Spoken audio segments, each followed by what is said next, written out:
निश्चित छ र हामीहरुका एलायन्स पार्टीका सबै गठबन्धन साथीको जित निश्चित छ। किनभने एकपट्टि भ्रष्टाचारी गोली ठोक्ने पार्टी छ, अर्कोपट्टि म समाधान गर्छु र राम्रो पार्टी छ, र एकपट्टि कमलको फूल छ, अर्कोपट्टि काँडे फूल छ र मान्छेले कमलको फूल किन त भगवानलाई चढाउने फूल हो। त्यति कसम र संकल्प भनेको बार खाइदैन, त्यो खाइसक्यो, त्यो काम पनि भइसक्यो। अब त्यो बार त्यहाँ लेखेर झुकाउने कामको त यस्तो केही आवश्यकता छैन। र अब जब स्पष्ट रूपमा प्रधानमन्त्रीले भन्दै कि तिमीहरूको समाधानको हाम्रो निकट पुगिसकेका छौँ, अब त्यहाँ लेखेर जनताले झुकाउने काम किन गर्नु? जब काम भइसक्यो, प्रधानमन्त्रीले घोषणा गरिसके, अब त खाली घोषणा हुन छ। र त्यही भएर निश्चिन्त बस्नुहोस्। र अर्को कुरो, म त गोर्खा नै हुँ, म पार्लियामेन्टमा जाँदैछु मेरै मान्छेका लागि, म अरू केही कामै छैन मसँग। फास्ट अनुभव पनि थिएन, समय लाग्यो होला म मान्छु, तर अब त्यो अनुभव पनि बटुलिसकेँ मैले। र निश्चिन्त बस्नुहोस्, गोर्खाले न्याय अवश्य पाउँछ, भारतको संविधानले न्याय दिन्छ पनि, र हामीहरू जनजाति पनि हुन्छ। सरकारी त के, यहाँ रोजगारको सृजना गर्नुपर्ने कमिसन खानामा व्यस्त छन्, अनि रोजगार कहाँबाट आउँछ? यहाँ अस्पताल, शिक्षा र बेरोजगारी। जो बेरोजगारीमा यहाँनिर धेरै, एउटा त टुरिज्मलाई हामीले फोकस गर्नुपर्छ। सो टुरिज्ममा गर्दाखेरि हामीहरूका धेरै युवा साथीहरूले त्यहाँनिर नोकरी पाउन आरामले पाउँछ। र सँगसँगै टी गार्डनलाई हामीहरूले यो टी एकदेखि लिएर टी बोर्डदेखि लिएर यी सबै यहाँ क्रान्तिकारी स्टेप उठाउनुपर्छ, अनि मात्रै चाय बगान हामीहरूको सुध्रिन्छ। र सँगसँगै हामीहरूको सर्भिस सेक्टरलाई हामीहरूले बेसी ध्यान दिनुपर्छ। र यो पहाडी क्षेत्रमा एग्रिकल्चर, फ्लोरिकल्चरलाई फोकस गर्नु भने हामीहरूको मान्छे एटलिस्ट यो गाउँ छोडेर, यो ठाउँ छोडेर बाहिर चाहिँ नोकरी गर्न जानु आवश्यक छैन। र हामीहरूका युवाहरू 2047 में विकसित भारत अपना देश बन रहा है, और पूरा फोकस भविष्य के भारत को लेकर के हुआ है। और कुछ हमारे यहाँ के रीजनल पार्टी के नेता एक भ्रम फैलाने की कोशिश, चेष्टा कर रहे हैं। मैं आपके माध्यम से जनता से कहना चाहता हूँ, इस बार का जो मैनिफेस्टो है, जिसको मोदी जी की गारंटी ऐसा नाम दिया है, अब तक के मैनिफेस्टो एक परंपरा थी, उससे भिन्न है, और प्योरली 2047 का विकसित भारत को ध्यान में रखते हुए इस बार का मैनिफेस्टो बना है। और जहाँ तक गोरखाओं से जुड़े हुए मुद्दे हैं, 20 दिन पहले ही प्रधानमंत्री जी ने बयान दिया है कि गोरखाओं के समस्याओं के हम काफ़ी निकट हैं और वो समाधान चल रहा है। इसी तरह जनजाति का भी चल रहा है। 2026 के चुनाव से पहले मैं पार्लियामेंट में बिल ला करके बिल पेश करूंगा। सो जनता से कहना चाहूँगा, चोर, लुटेरे, लुच्चे, लफंगे कुछ हमारे जो है टीएमसी के साथ मिलकर के नेता ये जो भ्रम फैलाने की कोशिश कर रहे हैं, आप बिल्कुल उनके चक्कर में मत पड़िए। और मुझे बड़ा आश्चर्य होता है कि वो आज तक हमारा मैनिफेस्टो ही देखने के लिए वेट कर रहे थे, और जब वो चुनाव प्रचार पे जाते हैं, उन्होंने क्या किया, टीएमसी ने कितना अन्याय अत्याचार किया। आज तक जो है करसंग की टाउन को पीने का पानी नहीं मिला, आज तक सोनादा की जनता को पीने का पानी नहीं मिला, और आप हमारी मैनिफेस्टो की बात करते हो। आप हमारी चिंता छोड़ दो, आप अपनी चिंता करो। पहला सीबीआई आ चुका है 25 तारीख को, उसके बाद कभी भी सीबीआई आएगी, और सिर्फ नेता नहीं, उनके साथ तमाम लोग जो साथ उनके संलग्न है, उनके यहाँ पे जांच होगा, छापे पड़ेंगे, ईडी आएगा। आप उससे कैसे बचोगे, इसकी चिंता करो। जहाँ तक गोरखा, दार्जिलिंग, तराई डूवर्स की जनता का विषय है, हम सक्षम हैं, और मैं एक चौकीदार की तरह अपनी जनता की रक्षा करूंगा। स्थायी समाधान भारत के संविधान के अंतर्गत होगा, कोई नहीं रोक सकता। इसी तरह जनजाति भी होगा। और हमारा तो कई बार संकल्प पत्र में आया, और संकल्प चीज़ ऐसी होती है, वो बार बार नहीं लिया जाता, वो एक ही बार लिया जाता है, और वो उस समाधान की घोषणा के काफ़ी हम निकट हैं। इसलिए मैं जनता से कहना चाहूँगा, हमारे अलायंस पार्टी के सभी साथियों से भी, आप निश्चिंत रहिए।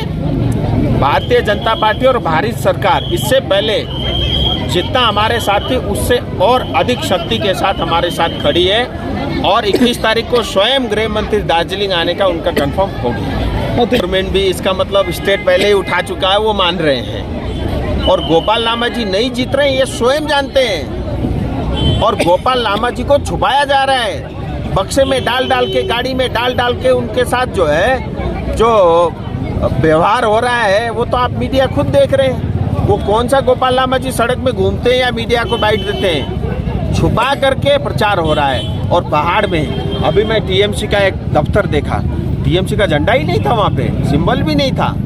तो इसका मतलब पहाड़ की स्थिति ऐसी है, टीएमसी एक अपना झंडा भी नहीं लगा सकता। और बीजेपीएम की तमाम सपोर्टर, जितने भी कार्यकर्ता, जितने भी नेता हैं, मैं उन सबको कहना चाहूँगा, हम सब पहले गोरखा हैं और न्याय दिल्ली से ही होगा, भारत के संविधान से ही होगा। ये चुनाव पंचायत का चुनाव या जीटीए का चुनाव नहीं है। इसलिए हमने पूरा बुद्धि लगा करके और जो है प्रधानमंत्री बनाने के लिए वोट करना है। और मुझे पूरा यकीन है 90% बीजेपीएम के कार्यकर्ता भी इस बार भारतीय जनता पार्टी को वोट देने वाले हैं। तो जैसे अपना काम करता है, मेरे आ जाओ बोलने से या मत आओ बोलने से वो रिएक्ट नहीं करता। हाँ, ये जरूर है, एक सांसद होने के नाते मेरे यहाँ घोटाले होते हैं, पानी का पैसा जो है सिंटेक्स में डाला जाता है और जनता की स्कीम और उनकी सुविधा के लिए जो पैसा आता है। इवन आप देखिए म्यूनसिपलिटी यानी करसंग म्यूनसिपलिटी में हम खड़े हैं और यहाँ पे जब ऑडिट हुआ तो मुझे ये पता चला कि जो भारत सरकार या स्टेट के जो वेलफेयर की स्कीम के लिए पैसा आया था, इन्होंने तनख्वाह बांटने में काम उपयोग किया। सो ये तो जो है डाइवर्जन ऑफ फंड है, ये तो इलीगल है। इसमें तो म्यूनसिपलिटी का सारा जो है टीम वो सब अंदर जाएगी। सो इसी तरह जो है दार्जिलिंग में हुआ है, इसी तरह कालिम्पोंग में हुआ है और तमाम तरह के भ्रष्टाचार है। इसीलिए तो जनता दुखी है। इन भ्रष्ट नेताओं को यहाँ से हटाओ, तभी जो है जनता को राहत मिलेगी। आज पंचायत के माध्यम से, जीटीए के माध्यम से, स्टेट के माध्यम से, केंद्र सरकार के माध्यम से, पानी के माध्यम से, सड़क के माध्यम से तमाम योजना। आप सोचिए 3500 करोड़ रुपये सिर्फ पीने की पानी के लिए आया, 4000 करोड़ सिर्फ प्रधानमंत्री ग्राम सड़क योजना के लिए आया। इतना पैसा आ रहा है लेकिन वो पैसा जनता तक नहीं पहुंच रहा है, भ्रष्ट नेताओं के जेब में जा रहा है। और एक एक कॉन्ट्रैक्टर को 400 500 करोड़ का ठेका मिल रहा है, जिसको अकल नहीं है, जिसका कोई पास ट्रैक रिकॉर्ड नहीं है, जिसको काम की समझ नहीं है, लेकिन उसके बावजूद भी वो किसी नेता का वफादार है, कमीशन देता है, इसलिए उसको ठेके मिल रहे हैं। तो आप क्या सोचते हैं? मतलब जनता आंख बंद करके, जनता को कुछ समझ में नहीं आता। सो सीबीआई ईडी आएगी, वो अपना काम करेंगी, हमारा उसमें कोई हस्तक्षेप नहीं रहेगा। जिसने गलती किया उसको भुगतना पड़ेगा। और ये शिक्षा घोटाला बहुत बड़ा, 1500 से ज़्यादा लोगों के साथ 20-20 लाख रुपए लिए, इतना सारा पैसा गया कहाँ? और मैं उन तमाम शिक्षकों से भी कहना चाहता हूँ, अगर आपने कुछ गलत नहीं किया है, आप निश्चिंत रहिए, आपको कोई कुछ बाल भी बांका नहीं कर सकता है। लेकिन जिन्होंने पैसा लिया है उनका देखो मैं कुछ नहीं कर सकता। और लोगों का, और इसमें एक बात और है, जो लोग इसके अंदर में सारी जानकारी रखते हैं, जितना जल्दी सरकारी गवाह बनेंगे उनके लिए लाभकारी होगा। क्योंकि भ्रष्टाचार जो है एक दीमक की तरह फैला हुआ है और बहुत अंदर तक जा कर के खोद करके निकालना पड़ेगा। सभी सुरक्षित थे। आप देखिए आज पहाड़ में टीएमसी से डायरेक्ट पंगा लेने वाले तो विमल जी हैं, सुरक्षा उनको मिलनी चाहिए एमएचए की तरफ से। मोहन सिंह जी उनको मिलना चाहिए, दावा पाकिम जी उनको मिलना चाहिए। वो स्वयं तो टीएमसी के साथ मिलकर काम कर रहे हैं और टीएमसी के प्रदेश में फिर उनको सुरक्षा क्यों चाहिए? खैर जो भी हो, उन्होंने, आपने पूछा इसलिए जवाब दिया।